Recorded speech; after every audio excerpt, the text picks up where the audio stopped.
Vamos a la última unidad de la introducción bíblica, sectas y otras religiones. Sectas y otras religiones. Dios mediante, hoy terminamos con esto. Todas las religiones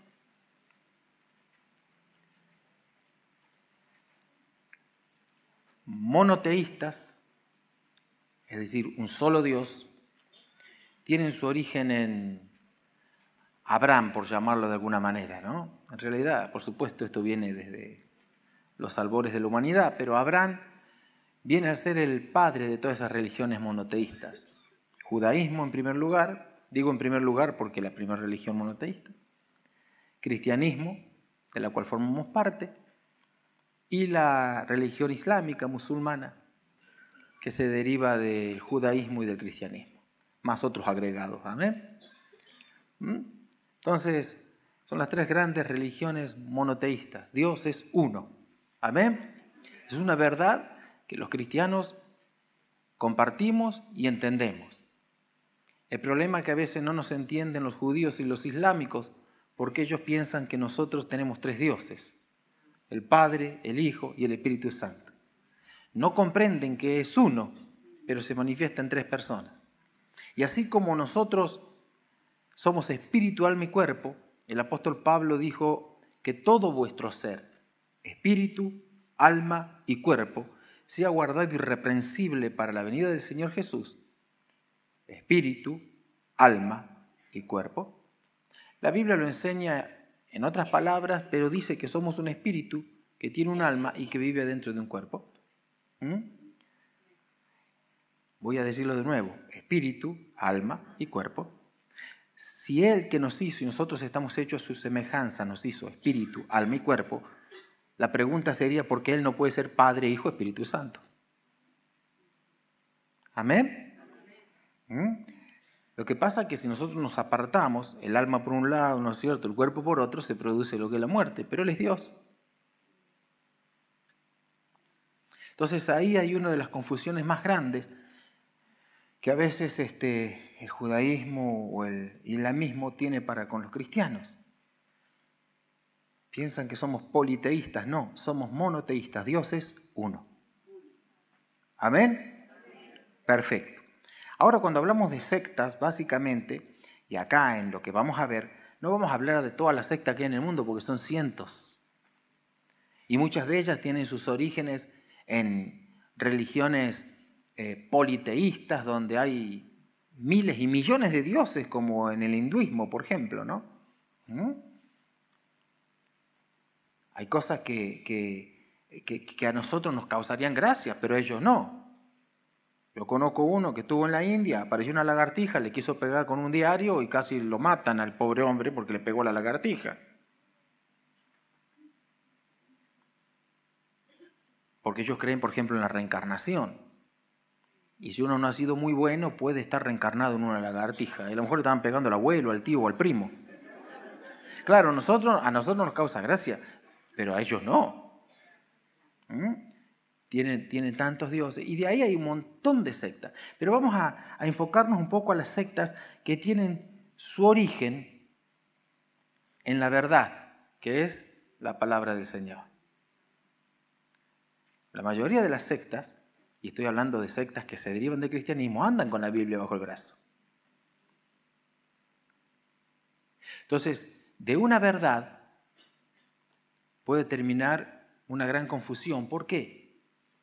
Porque la verdad es absoluta o no es verdad. Las verdades a media son grandes mentiras. Eso es lo que quiero decir. O la verdad es absoluta o no lo es. Las verdades a media son grandes mentiras. Yo como esa gente que cuando tiene algún conflicto con alguien dice una parte de la verdad. Dice una parte, la otra verdad se la guarda. Es una verdad a media. Dice la parte que le conviene, ¿vio? La otra la tiene escondida bajo la manga, según su conveniencia. O la verdad es absoluta. Las verdades a media terminan siendo grandes mentiras. Aquí, antes de hablar de las sectas, hay una palabra que usted la tiene escrita ahí que es apologética. Es una palabra de origen griego. Y la palabra apología significa dar una defensa en general. La apologética cristiana es dar una defensa del cristianismo. Nosotros como creyentes en el Señor Jesús tenemos que tener los suficientes conocimientos como para defender nuestra fe, para que cuando venga otro a demandar razón de nuestra fe, como escribió el apóstol Pedro y también el apóstol Pablo, tengamos que decirle, ¿por qué creemos en lo que creemos? ¿Amén? Para eso hace falta conocimiento. Muy bien. La primera carta del apóstol Pedro, poner en pantalla, por favor, primera carta de Pedro 3:15. Ese es un versículo clave que nos habla acerca de la apologética.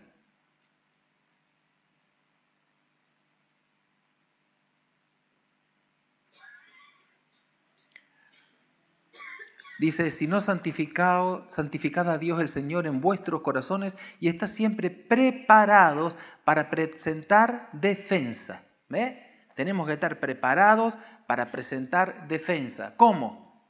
¿Peleando? ¿Discutiendo? ¿Enojándonos con el otro? Usted vio que ahí hay temas que son polémicos, ¿no? Y uno de los temas más polémicos que hay a la hora de hablar es el tema religión. Pero ahí no dice que tenemos que pelearnos. Tema política, tema religión y tema deporte suelen ser temas polémicos y el de religión es el más polémico de todo. Entonces, dice que debemos presentar defensa, pero para eso tenemos que estar preparados. Para presentar defensa, ¿cómo? Con mansedumbre. Dios no nos manda a pelear con los otros. Dios nos manda a con altura y con argumentos defender nuestra fe. Y si no los tenemos, no vayamos y punto. Sigamos con nuestras convicciones y dejémoslo hablar al otro nada más. Pero es importante tener conocimiento, ¿ves? Y reverenciese ante todo el que les demande razón de la esperanza que hay en vosotros. Vieron que el que no tiene a Jesús y no conoce de estas cuestiones, cuando se pone a hablar con nosotros empieza a hacer preguntas. Muchas veces son muy bien intencionadas, otras veces tienen el objetivo de agredir. Pero sean bien intencionadas o tengan el objetivo de agredir, si sabemos qué responderles, los agredidos terminan siendo ellos, los humillados terminan siendo ellos, o su corazón se abre y reaccionan. Si usted tiene la luz y la presencia del Señor Dios, Espíritu Santo, entonces las tinieblas siempre terminan siendo ofendidas cuando uno declara luz y verdad. Y cuando las tinieblas son ofendidas y reaccionan, para bien, gloria a Dios. Y si no, ya no es problema tuyo. ¿Amén? Muy bien. Entonces la palabra apologética significa dar una defensa. Y ese es el versículo clave, primera de Pedro, que ustedes lo tienen ahí.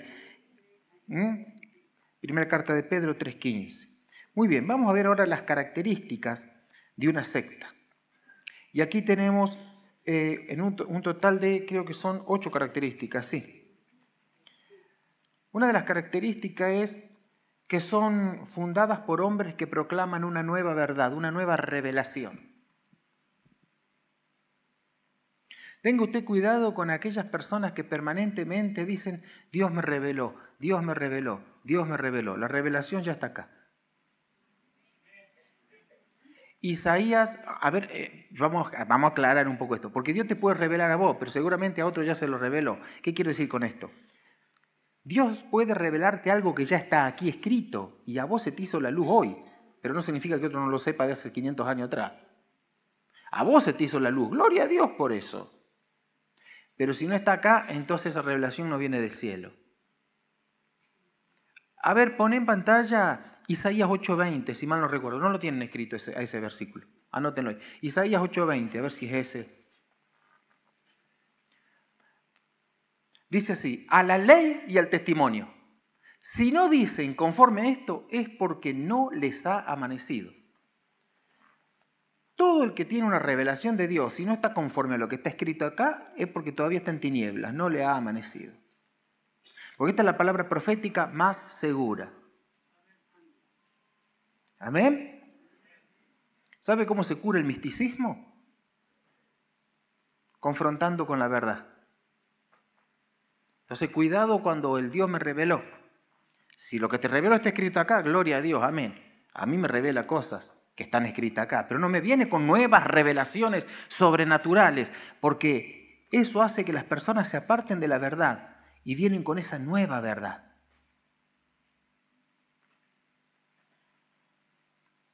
¿Me está siguiendo hasta acá? Y así, aquí va a nombrar algunos personajes, como por ejemplo Joseph Smith. Ese fue un muchacho que a los 14 años se fue a un monte, a un bosque, cerca de Nueva York, a preguntarle a Dios cuál de todas las sectas, mire la pregunta, cristianas, era la verdadera. Y según él, se le apareció el Padre y el Hijo, de la Trinidad solo el Padre y el Hijo, y le dijeron que todas están equivocadas, que la verdad se terminó con la muerte del último apóstol y que de ahí en adelante la iglesia fue una apóstata de manera constante. También tuvo revelación de que si encontraba unas tablas escritas de oro, ¿no? Escritas con un lenguaje muy extraño,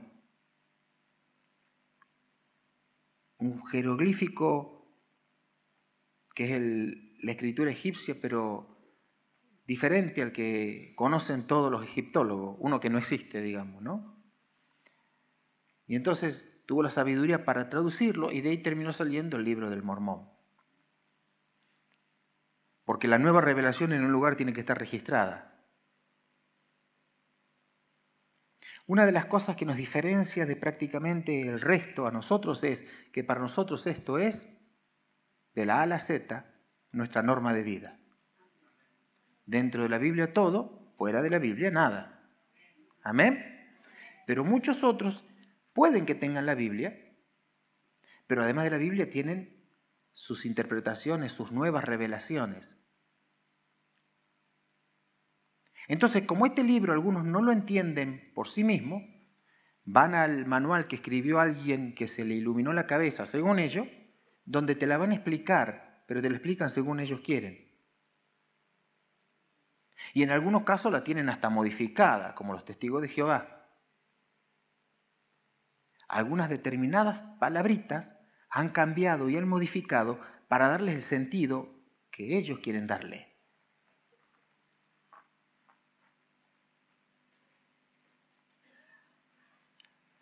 Si usted me dice, bueno, ¿y qué Biblia tengo? Entonces, ¿qué tengo? Bueno, todas las Biblias que pertenezcan a la cristiandad son útiles y buenas. Hay versiones, como ya se los enseñó el pastor Carlos, que son versiones protestantes, como la que yo tengo en la mano, como la que tienen todos ustedes. Pero hay extraordinarias versiones católico-romanas también, con algún par de libros agregados, que los evangélicos protestantes entendemos que son apócrifos. No significa malos, significa no inspirados por Dios nada más. No significa mentirosos, significa que Dios no tiene nada que ver atrás de ese libro. Y el otro día hablábamos como Macabeos, etcétera, cosas que nos pueden hablar de historia y nos pueden enseñar mucho, pero que no van a hacer a la vida de un hijo de Dios ni a la salvación. Pero no malos, ¿amén? Muy bien. Entonces, la primera característica es que son fundadas por hombres que vienen a proclamar una nueva verdad. Así estaba el ejemplo de este hombre, John Smith, José Smith, fundador de los mormones. Después tenemos a Carlos Russell. Carlos Russell es el fundador de los Testigos de Jehová. Una señora que se llama Mary Becker, de las Ciencias Cristianas. Hay un coreano que no sé si vive todavía, el reverendo Moon. Escucharon hablar que hacía los casamientos masivos, de ese tipo de cosas, el reverendo Moon. Ese también tuvo una nueva revelación. Entonces son innovadores religiosos que cambian las leyes, que modifican lo eterno. Los principios que están aquí son inamovibles. Jesús dijo, cielo y tierra podrán pasar, pero esta palabra no va a pasar. Por eso digo, dentro de la Biblia todo, fuera de la Biblia nada. Amén. No significa que haya cosas que no sean buenas. Le hablé del libro de Macabeo, pero no hace nada. Ahora hay otras que están a propósito distorsionadas para alejarnos de la verdad. Por eso les dije recién, media verdad es una gran mentira. Por lo general, las sectas reinterpretan la Biblia de acuerdo con su nueva verdad y le hacen decir a la palabra de Dios lo que no dice. Porque la verdad que este libro da para todo, y lo voy a decir en términos un poco vulgares y graciosos. Está lleno de locos con Biblia bajo el brazo, hermano. Está lleno de locos con Biblia bajo el brazo. Da para todo. Alguien dijo alguna vez, si yo tomo un versículo, con ese versículo solo, no teniendo un contexto, puedo obtener un pretexto. O sea, la Biblia no es un versículo tirado de los pelos nomás. Tenés que leer el contexto, tenés que leer el espíritu, tenés que entender el momento en que se escribió. ¿Para quién? El cómo, el por qué, el qué quiere decir Dios con eso. Yo no puedo tomar un versículo solo porque me gusta y el que está arriba, ignorarlo. Entonces hacerle decir a la Biblia lo que la Biblia no dice. Eso se llama interpretación bíblica, tiene que ver con hermenéutica, otra historia. Pero no puedo agarrar un versículo, tirarlo de los pelos ese versículo y a partir de un versículo sacar mi verdad. Cuando todo el contexto me está gritando otra cosa. Por eso tengo que leer el contexto completo. ¿Amén? Entonces ellos reinterpretan la Biblia. Y de ahí es que algunos, por ejemplo, como los testigos de Jehová, han modificado algunas palabritas clave para darle a la Biblia la interpretación que ellos creen que es correcta. Los mormones también creen en la Biblia, aunque ellos tienen un libro superior, que es el libro del Mormón, que es donde se les explica toda la historia, ¿no? También creen en la Biblia, pero dice que depende quién la traduzca. Y yo no sé quién es tan erudito como para darse cuenta, saber que está bien o mal traducida. Yo tengo que creer que esto está bien traducido. ¿Y por qué tengo que creerlo? Porque hace 2000 años que esto está funcionando. Para hacer una mentira duró demasiado, ¿no le parece? Hermano, la verdad permanece. Voy a repetir las palabras de Jesús. El cielo y la tierra van a pasar, pero de esto ni una coma ni una tilde va a pasar. Por eso hay muchas de las verdades, y lo pongo esto entre comillas, que proclamaron algunos de estos iluminados, terminaron siendo grandes fiascos. Y ya lo vamos a ver enseguida. Cosas que dijeron que se iban a cumplir y no se cumplieron ni cerca, pero la palabra de Dios sí se cumple. Porque Dios no es hombre ni hijo de hombre para que mienta o se arrepienta de lo que declara. ¿Amén? Muy bien. Entonces, lo primero es que son fundadas por hombres que proclaman una nueva verdad. Y verdad no hay una nueva, la verdad es la de siempre. Cristo Jesús. Reinterpretan la Biblia para que esté de acuerdo con sus nuevas enseñanzas.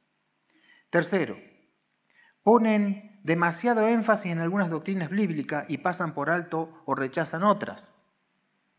Claro, agarro la parte que más me gusta y me conviene, la otra no. Entonces hago mucho énfasis en eso, pero lo otro lo rechazo. Por ejemplo, aquí dice que los testigos de Jehová recalcan mucho el amor de Dios. Y es verdad, Dios es amor. Pero rechazan la ira y la justicia de Dios. Cuidado con eso, porque Dios dice que es juez. Dios dice que hay juicios. Dios dice que hay premios y castigos. La Biblia nos enseña que hay un cielo y hay un infierno. Pero si Dios solo es amor, entonces no hay infierno. ¿Me está entendiendo? Introducen fuentes de autoridad que son ajenas a la Biblia. Repito, dentro de la Biblia todo, fuera de la Biblia nada. ¿Y cuáles son esas otras fuentes de autoridad? Y bueno, el libro del Mormón, por ejemplo. ¿Cómo? Claro, el atalaya, muy bien, el atalaya de los testigos de Jehová. Russell fue el fundador de los testigos de Jehová, pero hubo Un segundo que cuando Russell murió, porque cuando Russell murió, ahí creo que lo tienen, en 1916. Y él había pronosticado que Jesús volvía en 1914 y no volvió nada. Él se murió en el 16 y le sigue en sus funciones, creo que Rutherford, ahí está escrito, ya lo vamos a ver. Ese. Y ese hombre dijo que sí, que vino, pero que vino invisible. Bueno, ve, la Biblia no dice que va a venir invisible. La Biblia dice que así como se ve el relámpago del oriente al occidente, todo el mundo, todo ojo va a ver cuando Jesucristo vuelva. Por eso, cuando uno tiene conocimiento, entonces tiene argumentos para desenmascarar los errores. Porque, ojo, no crea usted que hay maldad en el corazón de un mormón o en el corazón de un testigo de Jehová cuando van a tocarle la puerta y a querer evangelizarlo. Tienen el mismo sentir y el mismo objetivo que tenés vos y que tengo yo de evangelizar el mundo. Lo hacen con sinceridad, pero están sinceramente equivocados. Por eso hay que conocer la palabra del Señor. Un testigo de Jehová se conoce 4 versículos y con esos 4 versículos puede llegar a dar vuelta a cualquiera.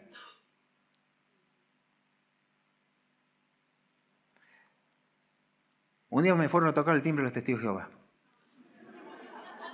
¿Por qué se ríe? Sí. Bueno, esos son los mormones. Esos son los mormones. Esos son los mormones. ¿Sí? No, sí lo dice. ¿Sí? Sí lo dice. Ahí en la parte que estamos ahora, no, pero más adelante cuando habla específicamente de los mormones, sí lo dice.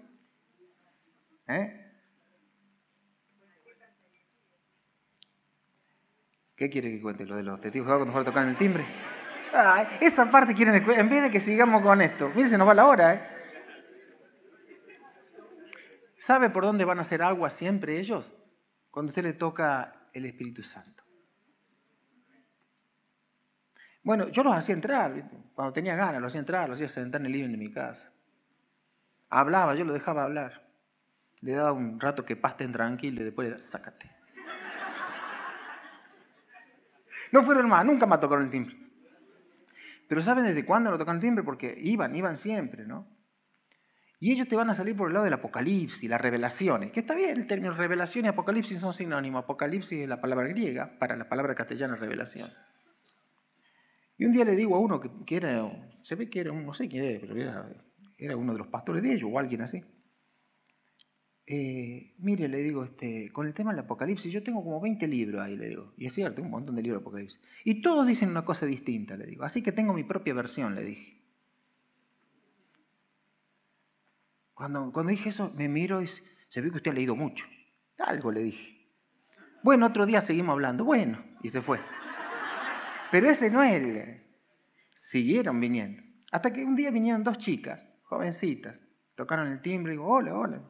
Bueno, somos los... Ah, mucho gusto. Aunque la Biblia dice, no le digas bienvenido, ¿no? Pero bueno. Entonces empezaron a hablarme no sé de qué cosa. Y le digo, ¿y el Espíritu Santo? Me miraron así. Y me respondieron la frase que tienen estudiada. La fuerza creacional, la energía de no sé qué cosa. Ah, la energía. Le digo, qué bien, le digo. Mira, le digo, ¿ves ese sol? Sí, esa es una energía, le digo. Se llama energía solar. Por esos cables que pasan ahí, pasa la energía eléctrica, le digo. El viento, energía eólica. Yo al sol le puedo gritar de todo, puedo maldecir la energía eléctrica, le aseguro que no va a reaccionar. Sin embargo, la Biblia dice que el Espíritu Santo puede ser constrictado. No constrictéis, no pongas triste al Espíritu Santo. La Biblia dice que el Espíritu Santo nos guía, nos aconseja, nos consuela. Eso es una característica de una persona, les digo, ¿no te parece? Entonces empezaron a hacer así las 2 chicas, se ve que eran nuevitas, pobre. Y se vino corriendo uno que estaba en la esquina. Cuando vio que empezaron a hacer así las chicas, porque se supone que el que tiene que hacer así es el que está siendo evangelizado. Claro, vinieron corriendo, pobre. Bueno, y nunca más fueron. Esa fue la última vez que fueron. No quisieron ir más.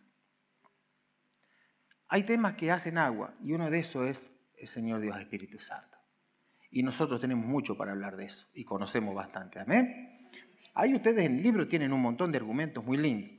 Así que ellos introducen otra autoridad que es ajena a la Biblia. Ahí hay un montón de ejemplos de diferentes grupos. Rechazan la doctrina bíblica de la Trinidad y la divinidad de Jesucristo. Por eso hice una diferenciación. La Iglesia Católica Apostólica Romana es cristiana. Ellos avalan la Trinidad, ellos avalan la divinidad del Señor. Y la verdad es, amigos queridos, que a nosotros los cristianos evangélicos nos conviene una Iglesia Católica Apostólica Romana fuerte en la sociedad actual. Desgraciadamente, la Iglesia Católica Romana ha perdido muchísima fuerza. La fuerza la tenemos nosotros. Pero podemos apoyarlos a ellos. ¿En qué? En que cuando quieran sacar leyes extrañas, nosotros con la fuerza y ellos con la tradición, somos un muro de contención. ¿Amén? Más allá de las diferencias que creo que la mayoría de nosotros sabemos, porque creo que la gran mayoría de lo que está aquí tuvo un origen católico romano. Muy bien. Perfecto. Quien les habla incluido. Así que conozco bastante de esto. Pero las sectas rechazan la Trinidad. Para ellos no existe Padre, Hijo, Espíritu Santo. La niegan totalmente. Rechazan la divinidad de Jesús. Y la Biblia nos dice que Él es Dios por sobre todas las cosas. Romanos, primera carta de Juan, Juan en su Evangelio. Es lo que conocemos como la encarnación de Cristo. No la reencarnación, la encarnación de Cristo. ¿En quién? En Jesús. ¿Quién es Cristo? Dios. Que habitó en Jesús. Que fue engendrado de una manera extraordinaria por medio de una mujer virgen, María. Los católicos creen en la Virgen María. Ahí hay otra palabrita. Nosotros también creemos en la Virgen María, si no, no seríamos cristianos. Pero no la adoramos. Ni es nuestra intercesora, ni es coautora de la salvación, porque hay un solo mediador entre Dios y los hombres, Jesucristo hecho hombre. Bueno, así que rechazan la Trinidad y la divinidad del Señor Jesús. La mayoría de las sectas rechazan esto. Los testigos de Jehová son los número uno que lo rechazan. Después cambian su doctrina. Esa es otra característica. Nosotros no cambiamos esta doctrina. Fue ayer, es hoy y va a seguir mañana. Ellos modifican su doctrina de manera constante, de manera perseverante. ¿Por qué? Porque la ayornan a los tiempos. Por ejemplo, hablamos de los testigos de Jehová. Los testigos de Jehová, no sé las veces que dijeron que iba a volver el Señor Jesús de nuevo. Y le erraron en todo hasta ahora. Porque todas las fechas que pusieron, ninguna de ellas vino. Salvo el primero que dijo que vino, pero vino invisible. ¿Entiende? Entonces van cambiando sus doctrinas, van modificando sus doctrinas. Mire, por ejemplo, acá está el ejemplo del año 1978. No estamos hablando de hace 500, 200, 800 años atrás. Estamos hablando del año 1978. Los mormones, o los santos de los últimos días, como decía la hermana ahí, hicieron una nueva declaración y permitieron que las personas de color puedan formar parte de la iglesia mormona. Si no, no. Solo los gringuitos ojitos azules forman parte. Los otros, los negritos para aquel lado. Pero la Biblia dice que Jesucristo vino y dio su vida por toda lengua, por todo pueblo, por toda raza, por toda etnia. Él no hace diferencias ni acepciones de personas. Para Él no vale más un judío que un griego, para Él vale lo mismo un judío que un griego. Amén. Y su vida fue dada para todos. Para el judío, primeramente, pero también para nosotros. Amén. Muy bien. Ese es un ejemplo nomás. Y los testigos de Jehová cambiaron 100 veces la fecha de la venida del Señor. Muchas de ellas enseñan que la salvación es por obra, pero la Biblia a nosotros nos enseña que la salvación es por fe. Ahora, todos estamos de acuerdo que la fe se manifiesta en obras correctas. Pero yo puedo tener muy buenas obras, pero yo no tengo fe en Cristo, mis obras no sirven para nada. Porque para los ojos de Dios, mis obras son trapo de inmundicia. Mi justicia es basura, porque yo soy justificado por la justicia del Santo, Cristo Jesús. Todo eso nos enseña la Biblia, está escrito. Algunos emplean engaño aún en sus actividades proselitistas. A ver.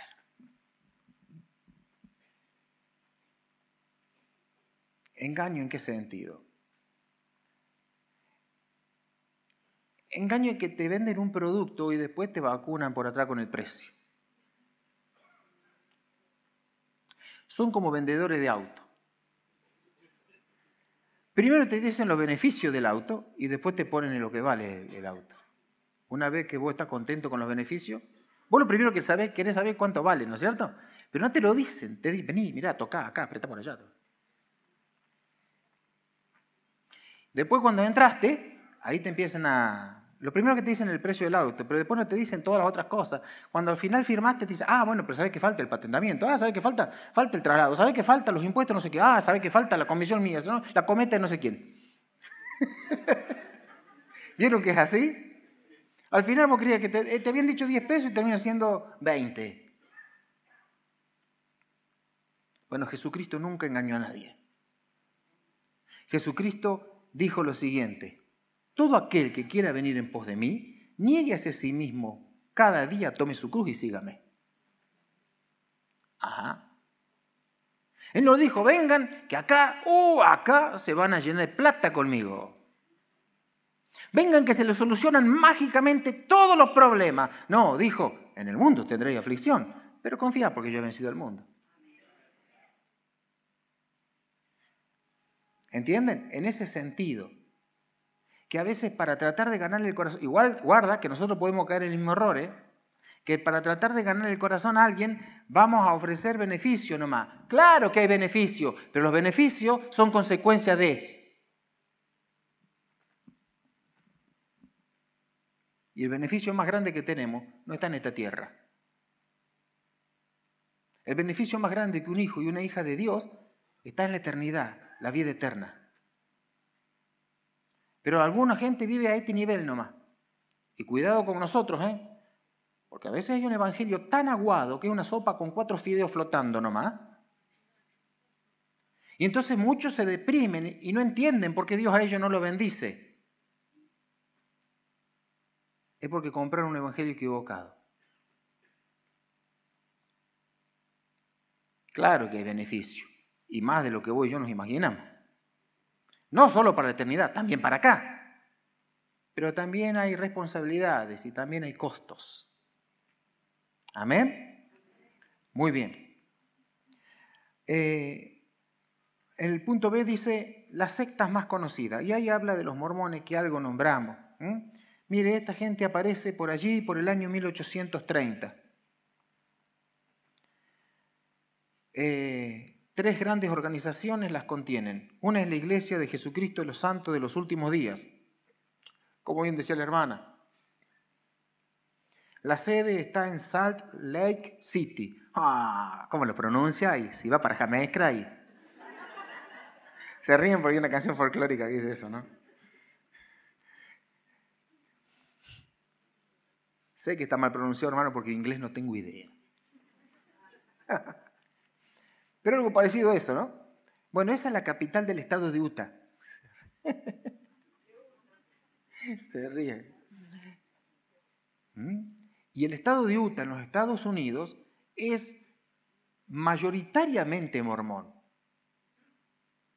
Son gente con buenos valores, con buenos principios, igual que los testigos de Jehová, Son gente con buenos valores, buenos principios. Por eso dije, no es que están atrás de un engaño, ellos buscan el bien. Y cuando evangelizan quieren lo mejor para la persona. Por eso dije, sincero, pero sinceramente equivocado.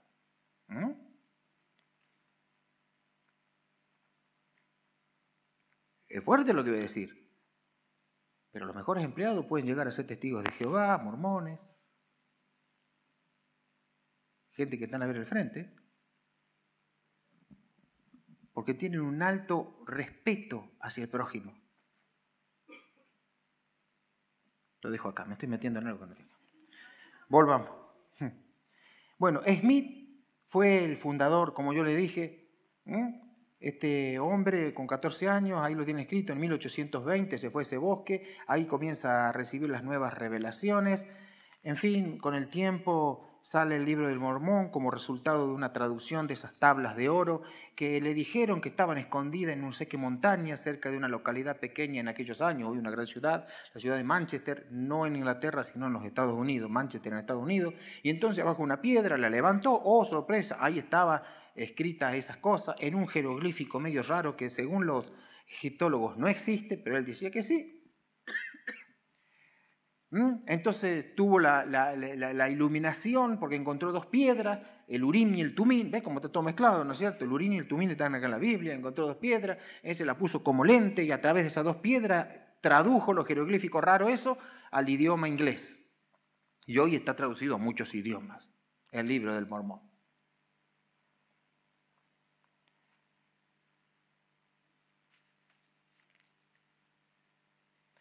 Una de las características de los mormones que fueron muy perseguidos también porque ellos eran polígamos. Tenían mucho más que una mujer. Este fundador tuvo 27 mujeres, ¿no?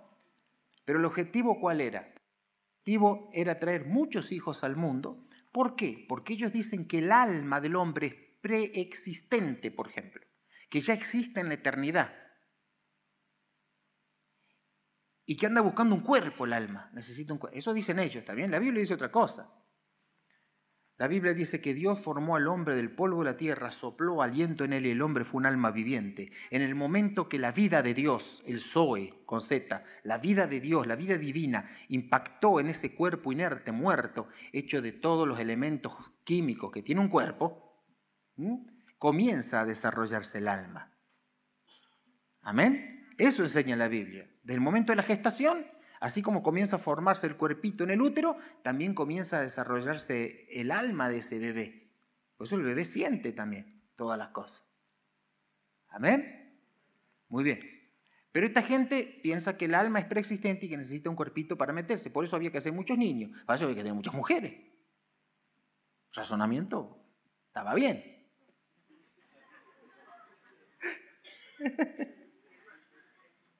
Pero claro, como eso es ilegal, fueron perseguidos por eso y encarcelados muchos de ellos. Al final tuvieron que aceptar que no, pero por abajo de la mesa siguen teniendo unas cuantas, algunos de ellos. ¿Cuántas señoras entrarían en los mormones?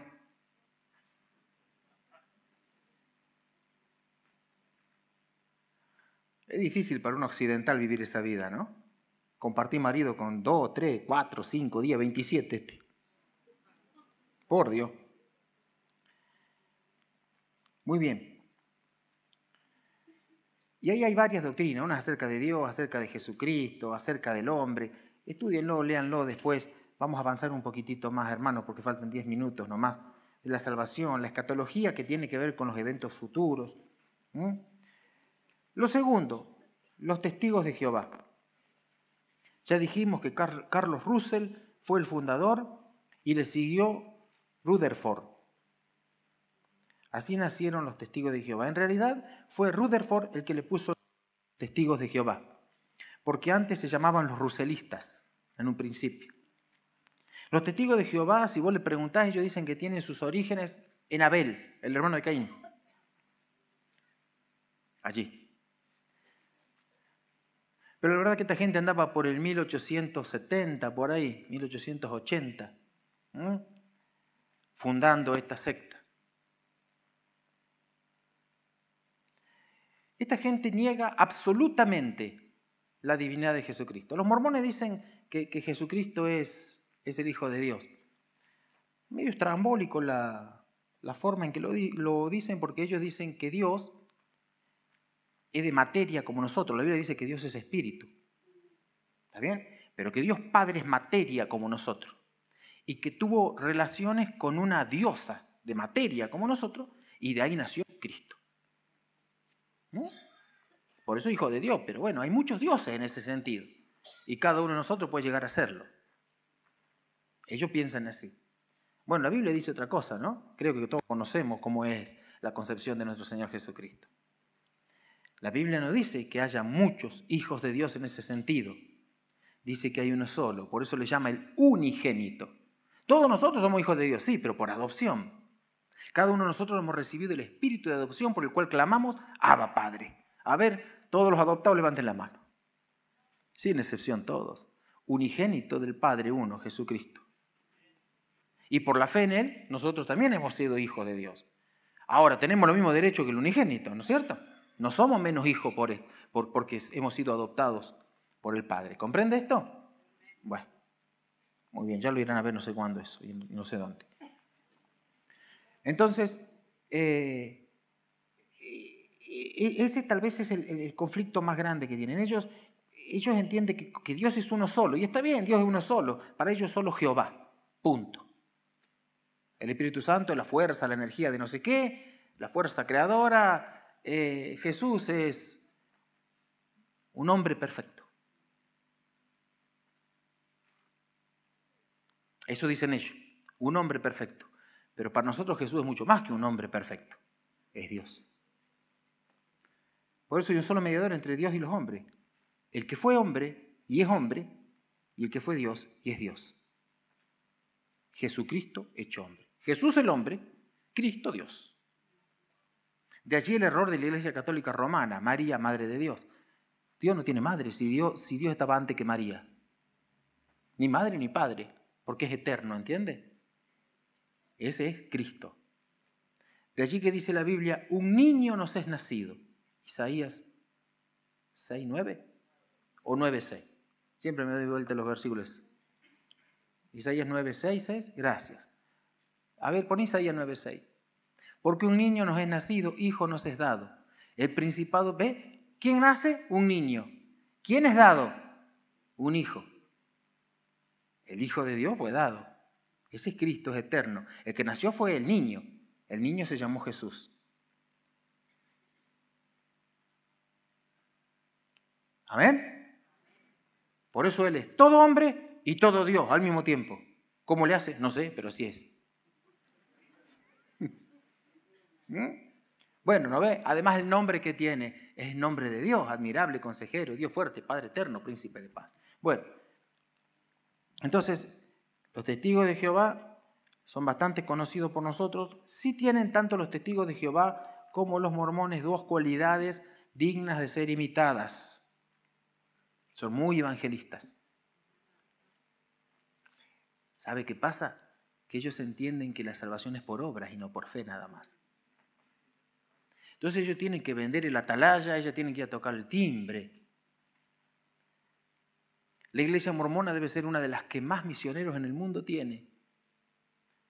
Porque todo mormón tiene la obligación de evangelizar. Por eso usted va a ver a un montón de elder que andan dando vuelta por ahí. Elder, ¿vio que hay un cartel que dice elder? Yo creí que elder era el nombre. En serio, yo pensaba, elder era el nombre. De repente estaba viniendo de un viaje y se sentó un elder al lado mío. Entonces, elder, esto se llama todo elder, dije yo. Y al primero que quiso evangelizar, a mí. Lo volví loco al elder. No sé cómo habrá aterrizado en esa isla el elder, pobre. Pero ellos por 2 años dejan su país y se van a otra nación. Por eso usted va a ver un montón de rubiecitos que no son de acá, vienen del norte, que andan de 2 en 2 y caminan y caminan y caminan y caminan. Ahora sí, porque ella es elder nuestro. Elder vendría a ser algo así como un ujier, una cosa así, la verdad no sé bien, pero el muchacho me explicó a mí, ¿no? Que era como un cargo que cumple una función determinada, así como acá está el elder y está ¿entiende? Digo, como acá está el ujier, acá no está el elder. Bueno, entonces, como la salvación es por obras, en la mayoría de las sectas la salvación es por obras. Entonces ellos obran mucho. En eso son dignos de imitar. Bueno, el tema del diezmo, el diezmo es fundamental. Esa es una parte bíblica que a algunos les conviene, ¿ves? La parte del diezmo es fundamental, ¿sí? Los mormones son gente que diezma, sin excepción todo, ¿no? Como algunos que hay por acá, no voy a nombrar ninguno yo, pero no vinieron, no. Pero esos diezman todo. Tienen una cualidad, son muy unidos y se ayudan mucho entre ellos. Y mueven millones y con esos millones hacen negocios. Está lleno de empresas de esta gente, pero empresas que cuestan dinerales, ¿no? El Estado entero es de ellos. O sea, y la política y la religión van de la mano también ahí. Bueno, ¿qué más tenemos? A ver. El espiritismo, Dios del cielo. Ahí ya nos estamos metiendo en cosas grosas, en serio. Sí. Se acabó con el espiritismo. ¿Alguien? No le oigo.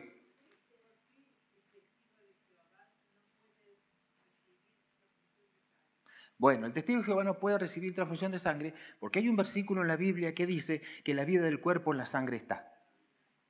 Entonces, a causa de ello, ellos no reciben transfusión de sangre. Pero no tiene nada que ver eso. Absolutamente nada. Los testigos de Jehová no solo no pueden recibir, ya vamos a volver a la transfusión de sangre, los testigos de Jehová tampoco te van a valorar la bandera. Ellos no hacen el servicio militar porque para ellos eso es idolatría. Nosotros cuando izamos la bandera nos la estamos idolatrando a la bandera. Pero la bandera representa nuestro país, o el país del mundo que sea, ¿no es cierto? No, entonces, eso también. Ahora, en relación a lo otro, las transfusiones de sangre no empezaron hace mucho, empezaron hace muy poco. Cuando la Biblia se escribió, no existían las transfusiones de sangre, ni se sabía lo que era.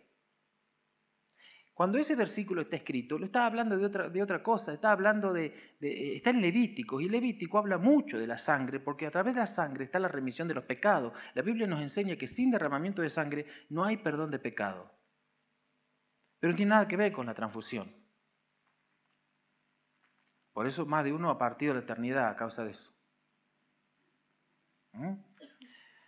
Bueno, quedaron los espiritistas, que usted ya sabe quiénes son los que hablan con los muertos. Aunque los muertos no vuelven, lo que están hablando son con demonios, porque está establecido que el hombre muera y después de eso, y muera una vez. Dice la Biblia, está establecido que el hombre muera una vez y después de eso el juicio. Si existiera reencarnación hay que morir muchas veces. Los de la nueva era, por ejemplo, ellos son secta. Es una secta muy sui generis porque en realidad todo lo que tenga que ver con Cristo lo tienen muy lejos. Pero sí les gustan mucho las cosas del Oriente, de la India, del budismo, el confucianismo. Confucio, ese está más confundido que todo, ¿no? El confucianismo. Bueno, la astrología tiene que ver con el horóscopo. El cristiano no puede andar atrás del horóscopo porque eso... Terminamos la clase, bueno, haga. Ahora me pregunta el adventista. Y los adventistas son los más parecidos a nosotros. La única diferencia grande, fuerte con los adventistas es el tema de ser tan celosos a la hora de guardar el día de reposo que para ellos es el sábado. Pero la iglesia primitiva y aún el Señor Jesucristo aclaró mucho al respecto de esto. Un día de reposo andaban los apóstoles refregando espigas y comiéndosela. Estaba mal porque eso era un trabajo. Y el Señor Jesús le dijo que el día de reposo no fue creado para enseñorearse del hombre, sino que el hombre fue creado para enseñorearse del día de reposo. Lo dice de otra manera la Biblia, ¿no? Que no está el día de reposo el hombre por causa del día de reposo, sino que el día de reposo está por causa del hombre. Y habla muchísimo acerca del primer día de la semana. La iglesia primitiva, Cristo resucitó un primer día de semana.